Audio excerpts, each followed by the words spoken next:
Hello students, my name is Mukesh. Welcome to the focus class of science.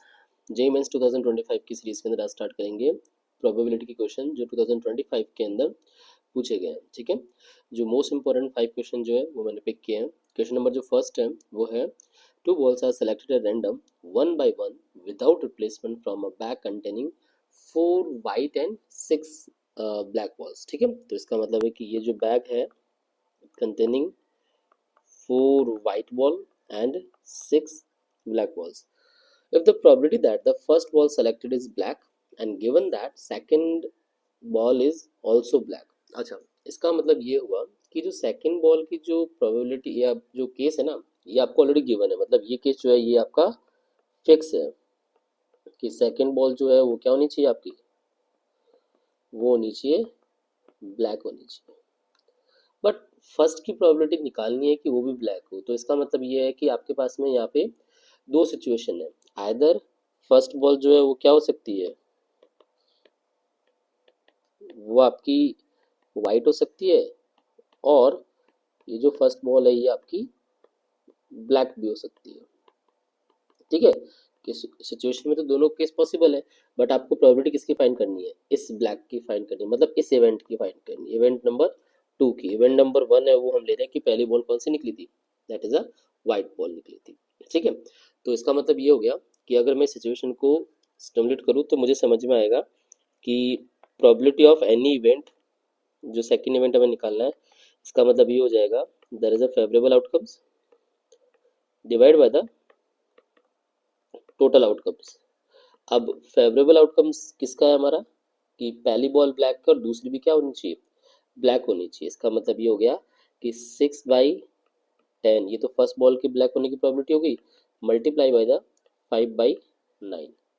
Okay, and divide में जो result आएगा वो क्या आएगा, टोटल। टोटल में मतलब मे बी फर्स्ट बॉल आपकी वाइट होगी, वाइट की प्रोबेबिलिटी हो जाएगी 4/10। अब विदाउट रिप्लेसमेंट कर रहे हैं तो सेकंड जो होगी वो ब्लैक बॉल की, और ब्लैक बॉल की है 6/9, प्लस अगेन आपका फर्स्ट बॉल ब्लैक है, ब्लैक की है 6/10 एंड मल्टीप्लाई बाई 5/9। ये हमारे पास में क्या बन गया, एक सिंप्लीफाइड फॉर्म बन गया कि फर्स्ट बॉल ब्लैक होनी चाहिए और सेकंड बॉल भी ब्लैक होनी चाहिए, उसकी प्रोबेबिलिटी। चलिए सॉल्व करके देखिए इसको।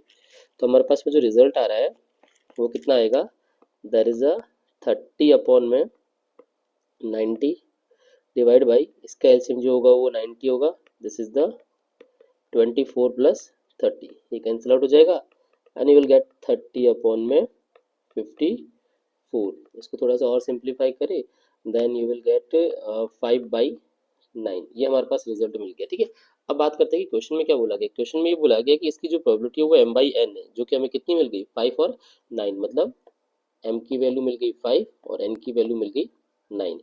इसका ग्रेटेस्ट कॉमन डिवीजर 1 है। इसका मतलब आपको इसने और इजी कर लिया कि दोनों के बीच में जो एचसीएफ है वो कितना 1 है, और ऑलरेडी इन दोनों ऑप्शन में, क्योंकि दोनों क्वेश्चन जो दोनों जो वैल्यूज है वो कैसी है, को प्राइम नंबर है, तो इनका एचसीएफ कितना हो गया 1। तो आपको बताना है कि m+n कितना होगा। इसका मतलब ये हो गया, you have to add both number and you will get the answer as a 14। Option number जो सेकंड है वो आपका यहाँ पे मैच हो जाएगा। I hope you understand. ठीक है, ओके, बढ़ते हैं अगले क्वेश्चन में। सेकंड क्वेश्चन जो है वो है that bag 1 contains 4 white balls and 5 black balls। ठीक है, चलिए तो ये जो डाटा है पहले इसको लिख लेते हैं कि जो बैग 1 है उसमें क्या है आपकी 4 वाइट बॉल है एंड 5 ब्लैक बॉल है। बैग जो सेकंड है ना, इसमें है आपका n white balls and 3 black balls है। एक बॉल आपको क्या करनी है, रेंडमली ड्रॉ करनी है बैग नंबर 1 से, मतलब इसमें से आपको निकालनी है। अब अगर आपके पास में सिचुएशन होती तो आप बॉल निकालते, इट वुड बी, वो कौन सी हो सकती है, वो मे भी हो सकती है आपकी वाइट बॉल भी हो सकती है और वो आपकी ब्लैक बॉल भी हो सकती है, और वो आपने किस में ट्रांसफर कर दी, बैग नंबर सेकंड में। अब जस्ट सोचिए कि अगर आपने व्हाइट बॉल पिक की, अगर व्हाइट बॉल पिक की तो इस केस के अंदर बैग नंबर जो सेकंड होगा ना, उसमें अब टोटल बॉल्स कितनी है, तो पहले एन थी, अब कितनी हो गई, वो एक बॉल पिक करने के बाद में n+1 तो हो गई आपकी वाइट, और दैट इज अ 3 अभी भी आपकी क्या है यहाँ पे ब्लैक बॉल है। लेकिन अगर आप ये वाले केस सिचुएशन की बात करें, सेकंड वाली जिसमें आपका आपने ब्लैक बॉल पिक की है, तब इस केस के अंदर बैग नंबर सेकंड में कितनी बॉल्स हो जाएगी, तो n तो हो जाएगी वाइट बॉल्स और टोटल बॉल जो हो जाएगी वो कितनी हो जाएगी 4 हो जाएगी अब ब्लैक बॉल, मतलब टोटल हो जाएगी n+4। ठीक है, तो ये एक सिचुएशन मैंने यहाँ पे अपने जो अकॉर्डिंग टू जो क्वेश्चन डाटा दे रखा था वो मैंने यहाँ पे सिंप्लीफाई करके लिख दिया। अब क्वेश्चन में क्या बोला गया कि ये सारा इवेंट होने के बाद जो आपको एक बॉल निकालनी है बैग नंबर 2 से, और उसकी प्रोबेबिलिटी कितनी होनी चाहिए, मतलब वाइट होने की प्रोबेबिलिटी होनी चाहिए 29/45, तब एन की वैल्यू क्या होगी। क्लियर है, तो इसका मतलब ये हुआ कि आपको ओवरऑल ये बोला गया है कि जो फाइनल बॉल होनी चाहिए ना, वो जो सेकंड बैग से निकाली गई है वो आपकी क्या होनी चाहिए, वाइट होनी चाहिए, मतलब बैग नंबर सेकंड से जो निकाली गई है वो वाइट होनी चाहिए। तो हम पहले ही समझ लेते हैं कि अगर हमने बॉल कौन सी निकाली है, फर्स्ट जो बैग से निकाली वो वाइट ही निकाली थी, ठीक है, बैग नंबर 1 से, और उसके बाद जो दूसरा केस हुआ था वो भी आपका कौन सा, वाइट बॉल का ही था, लेकिन इस बार वो कौन से बैग से, बैग नंबर 2 से। प्लस अब हम बात करते हैं कि अगर हमने पहली बॉल ब्लैक निकाली तो इसका मतलब प्रोबेबिलिटी किसकी होनी चाहिए, फर्स्ट बॉल की ब्लैक की होनी चाहिए, और किसमें से, बैग नंबर 1 से, मल्टीप्लाई बाई सेकेंड बॉल आपकी किसकी होनी चाहिए, वाइट की होनी चाहिए, और वो किससे, बैग नंबर सेकेंड से। आई होप ये क्लियर हो गया, जो हमें रिजल्ट चाहिए था वो हमें यहाँ पे मिल गया। कितनी होगी इसकी प्रोबेबिलिटी इवेंट की, तो इस इवेंट की जो प्रोबेबिलिटी होगी, डाटा हम एक बार देख लेते हैं कि हमें फर्स्ट ऑफ ऑल चाहिए कि बैग नंबर 1 से वाइट बॉल कितनी है, तो 4 बॉल में 9 मल्टीप्लाई बाई सेकेंड बॉल में। अब यहाँ पे इस वाले केस की बात कर रहा हूँ मैं, यहाँ पे ये अंडरलाइन कर देता हूँ कि ये हमारा सेकेंड केस है, कि सेकेंड केस के अंदर वाइट कितनी है। तो सेकेंड केस में जो आपकी वाइट बॉल्स है वो है n+1, और टोटल जो बॉल्स है वो है n+1+3, मतलब n+4 हो गई। प्लस में अब दूसरा वाला केस कौन सा है, ब्लैक वाली बॉल का, तो ब्लैक वाली बॉल में 5/9 मल्टीप्लाई बाई टोटल जो आपकी वाइट बॉल्स है वो n वाइट बॉल्स है, और कितने में से, n+4 में से। इसका क्वेश्चन में जो इवेंट की प्रोबेबिलिटी दे रखी है दैट इज 29/45। एक बार सॉल्व करते हैं इस पूरे रिजल्ट को। 29/45 इज इक्वल टू, दोनों का एलसीएम सेम आएगा, and that is n+4 multiply by 9। तो इन दोनों को आपको क्या करना है, सिंपली सॉल्व कर देना है। 9 से कितनी बार कैंसिल आउट हो गया, 5 टाइम, क्रॉस मल्टीप्लाई करेंगे, you will get 29n plus 116 is equal to 9n plus 4। जब आप इसको सॉल्व करेंगे you will get the 20n is equal to 112। एक और वापस वैल्यू मल्टीप्लाई करके देख लीजिएगा, हाँ ये हो जाएगा आपका कितना, दैट इज अब हमें यहाँ पे रिजल्ट क्या बोला गया कि n की वैल्यू कितनी होगी। आई होप यहाँ पे हमने कोई मिस्टेक नहीं की है।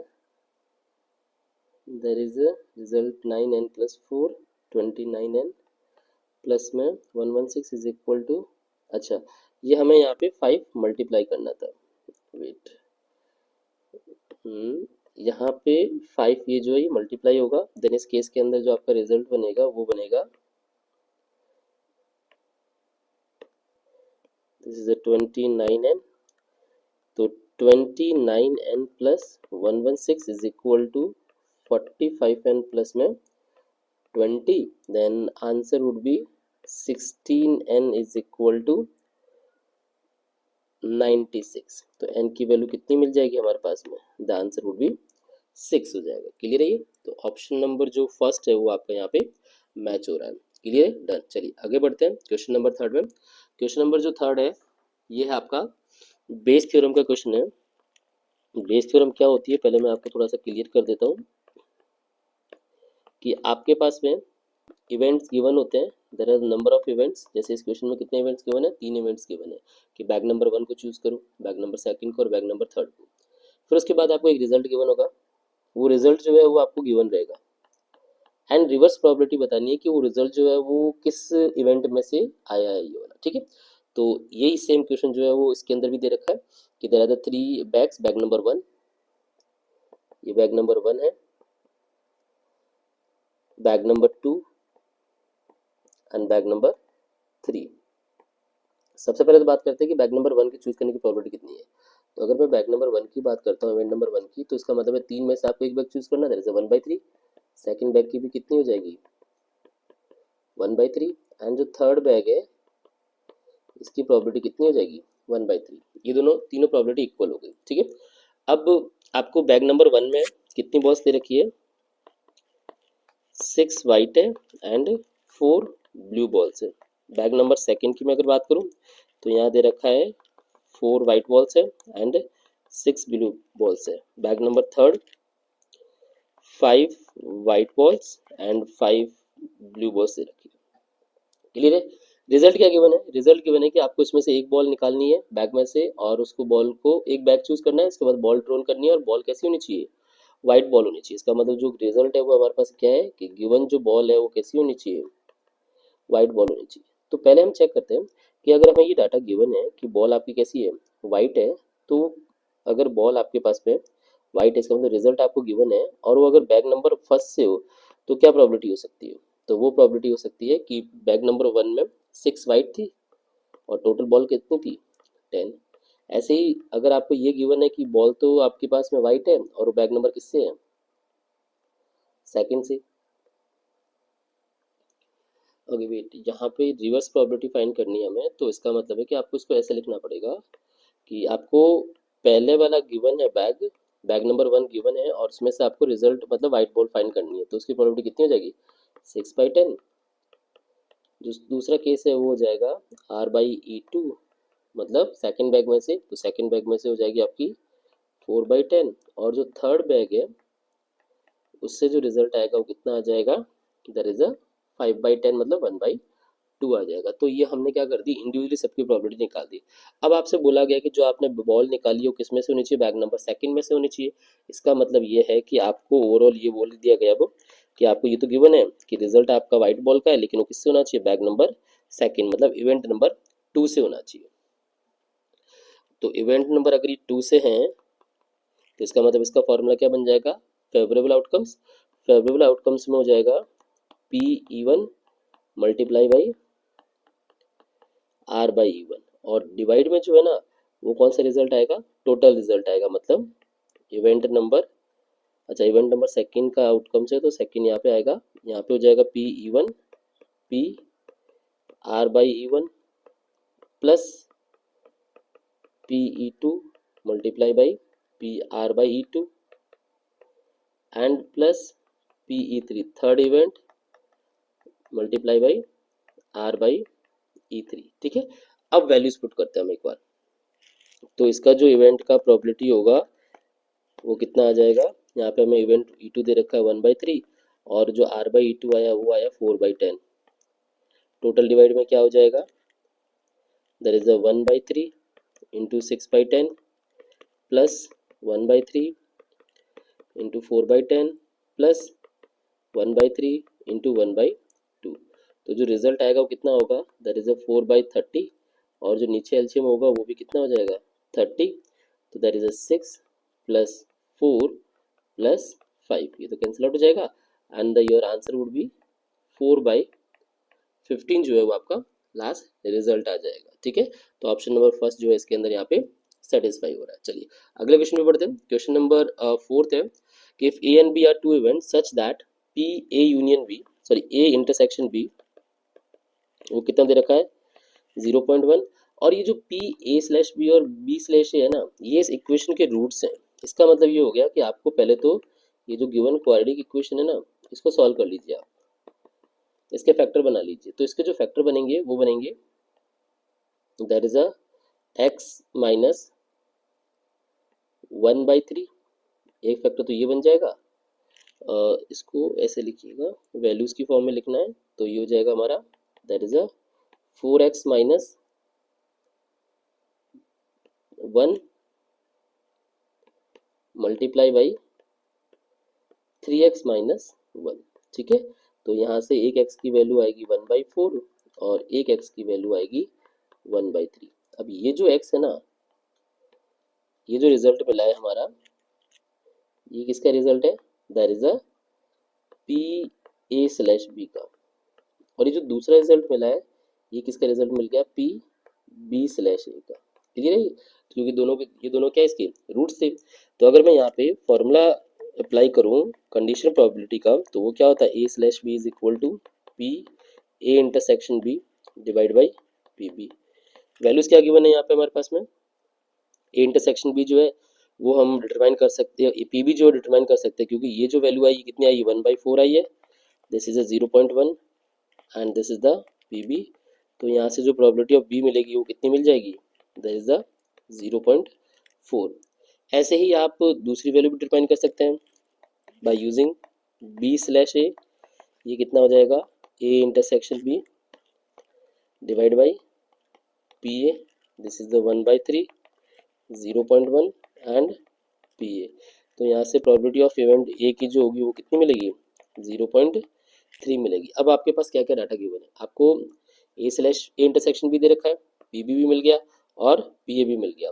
अब रिजल्ट क्या है हमारे पास में, हमारे पास रिजल्ट है you have to determine p a bar union b bar divide by p a bar intersection b bar, ये रिजल्ट है। ठीक है, तो according to the there is a De Morgan's law, तो ये जो रिजल्ट है वो हमें क्या मिल जाएगा, 1 minus p a intersection b, और यहाँ जो रिजल्ट आएगा वो आएगा 1 minus p a union b. ठीक है, ये हमने क्या कर दिया, दोनों को कन्वर्ट कर दिया। अगर हम यहाँ पे देखें तो ए इंटरसेक्शन भी तो दे रखा है, बट ए यूनियन बी की वैल्यू यहाँ पे हमें अभी भी डिफाइन नहीं है। तो एक काम करते हैं, पहले इसकी वैल्यू को सिंप्लीफाई कर लेते हैं कि पी ए यूनियन बी कैसे आएगा। तो इसका फॉर्मूला होता है हमारे पास में p a plus p b minus p a intersection b. P a कितना मिल गया हमारे पास में 0.3, पी बी 0.4 माइनस 0.1, तो जो ये वैल्यू आएगी कितनी आएगी, 0.6 आ जाएगी। ठीक है, अब हमारे पास ये वैल्यू इजीली आप सिंप्लीफाई कर सकते हो, 1 माइनस 0.1 डिवाइड बाई 1 माइनस 0.6, तो 0.9 divide by 0.4 and your answer would be 9/4 हो गया। क्लियर है ये, तो ऑप्शन नंबर 4 जो है वो यहाँ पे हमारा सेटिस्फाई हो रहा है। चलिए लास्ट एंड फाइनल क्वेश्चन में पढ़ते हैं। लास्ट एंड फाइनल क्वेश्चन है कि coin is toss 3 times, let x denote the number of times और टेल फॉलोज अ हेड। सबसे पहले तो बात करते हैं कि अगर एक कॉइन को 3 बार टॉस करोगे ना तो इसका सैंपल स्पेस क्या बनेगा, तो इसका सैंपल स्पेस बनेगा there is a triple h, h t, h t h and t h h. ठीक है, उसके अलावा triple t, t t h, t h t and h t t. अगर इस सैंपल स्पेस को देखो और क्वेश्चन में जो कंडीशन बोली है कि एक्स किसको डिनोट कर रहा है, the times a tail follows a head, मतलब आपके पास में क्या होना चाहिए कि टेल के बाद में क्या होना चाहिए, हैड होना चाहिए। ऐसे कौन कौन से इवेंट है और कितनी बार आ रहे हैं, तो अगर मैं यहाँ पे चेक करूँ पहले वाले केस में, लाइक ये जो फर्स्ट वाला केस है इसमें एक भी ऐसा केस नहीं बन रहा है, इसका मतलब इसका जो रैंडम वेरिएबल है वो 0 हो जाएगा। इस वाले केस में भी नहीं बन रहा क्योंकि इसके बाद में हैड के बाद टेल आ रहा है, हमें चाहिए टेल के बाद हैड, इसका भी 0 हो गया। इस वाले केस में बन रहा है और वो भी एक सिंगल टाइम बन रहा है, इसका मतलब एक बार यहाँ पे बन रहा है, एक बार आपका यहाँ पे भी बन रहा है। इसमें आपका अगेन कोई भी ऐसा इवेंट नहीं बन रहा तो ये 0 हो गया। इस वाले केस की बात करें तो यहाँ पे ये टी और एच बन रहा है, इसका मतलब यहाँ पे हमारे पास 1 है और एक रिजल्ट यहाँ पर भी बन रहा है। यहाँ की बात करें तो ये जो सेट इक्वेशन है, ये जो आपका एलिमेंट है ये सेटिस्फाइड, इसका मतलब यहाँ की रैंडम वेरिएबल की 0 हो गई। अब समझते हैं कि हमारे पास रैंडम वेरिएबल मिला क्या। अगर मैं यहाँ पे देखूँ तो 2 रैंडम वेरिएबल मिले हैं, एक तो मिला है हमें 0 और एक मिला है 1। अगर मैं इन दोनों की प्रोबेबिलिटी देखूँ तो 0 जो है वो कितने केसेस में आ रहा है, 4 केसेस में आ रहा है। ठीक है, आउट ऑफ 8, मतलब 1/2 प्रोबेबिलिटी होगी। और जो 1 है ना ये भी आपका 4 केसेस में आ रहा है आउट ऑफ 8, तो इसकी प्रोबेबिलिटी भी कितनी हो जाएगी, 1/2 हो जाएगी। ठीक है, तो रैंडम वेरिएबल्स और उनकी प्रोबेबिलिटी हमें यहाँ पे क्लियर हो गई। अब डिटरमाइन क्या करना है, एक तो आपको डिटरमाइन करना है मीन, मीन मतलब म्यू। अब इसका फॉर्मूला क्या होता है, there is a summation x i into p i, कि रैंडम वेरिएबल और उसकी प्रोबेबिलिटी को मल्टीप्लाई करो तो आपको मीन मिल जाएगा और उसका समेशन।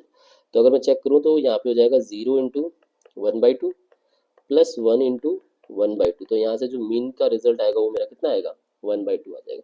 सेकेंड इसमें डिटरमाइन करना है देयर इज अ वेरियंस, और वेरियंस कैसे निकलेगा, इसके लिए फॉर्मूला होता है वो होता है summation i is equal to 1 से लेके n तक ले सकते हो जितने आपके पास रैंडम वेरिएबल्स होते हैं, पी आई इंटू एक्स आई का स्क्वायर माइनस मीन का स्क्वायर।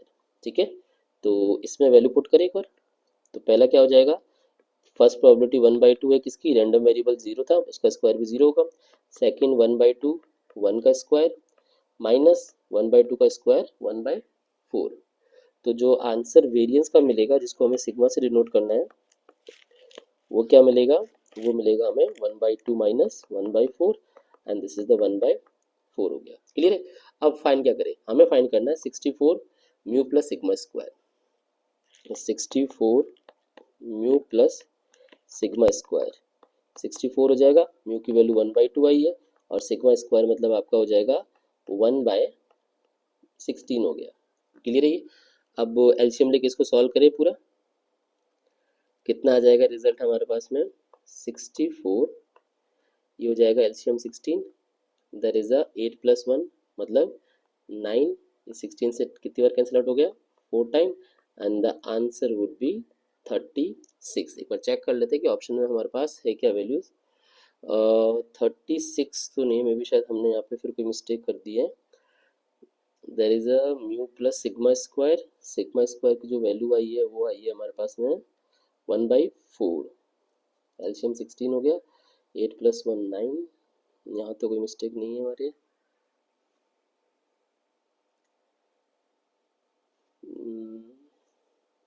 ये रिजल्ट भी परफेक्टली मैच हो रहा है। ओके ओके वेट वेट, यहाँ हमने मिस्टेक कर, देयर इज अ वेरियंस जो है ये सिग्मा स्क्वायर जो है ना ये रिजल्ट है इसका, मतलब इसकी जो वैल्यू थी ना वो ऑलरेडी 1/4 थी, तो इसको चेंज करने की नीड नहीं थी हमें यहाँ पे।